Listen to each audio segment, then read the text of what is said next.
From Reuters, Dateline Monrovia, January 2nd, 1990. The president of Liberia, General Samuel Kado, dismissed his interior minister today for failing to heed a warning of an uprising by dissidents last week.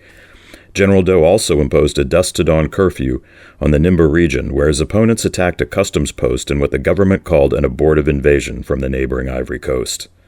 An official statement gave few details of the attack in an eastern town, Butuo, on December 24, in which an army sergeant was killed and another soldier wounded. The Interior Minister, Colonel Edward Sackor, was dismissed along with the Nimba region's senior administrator. The two men had discounted a warning by a local chief that opponents were preparing an attack.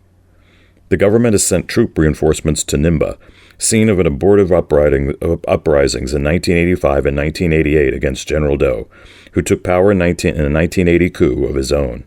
It said some of the attackers were still at large.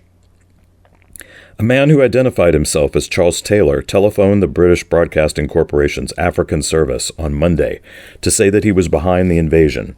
He said that more than 100 armed men had mounted attacks in Nimba and that fighting was still going on.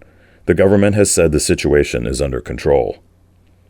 Mr. Taylor, who has been living in the United States, said he had just left Liberia, but he would not say from where he was calling. There were no other details of his identity or background. General Doe has survived several coup and assassination attempts, the last by his former right-hand man, Nicolas Podier, who was killed in July 1988 after leading a force of 12 men from the Ivory Coast. When he took power, he was an Army Master Sergeant. Almost immediately after a successful coup, then Sergeant Doe had a number of leaders of the deposed civilian regime, including two former presidents, executed on a beach near the capital.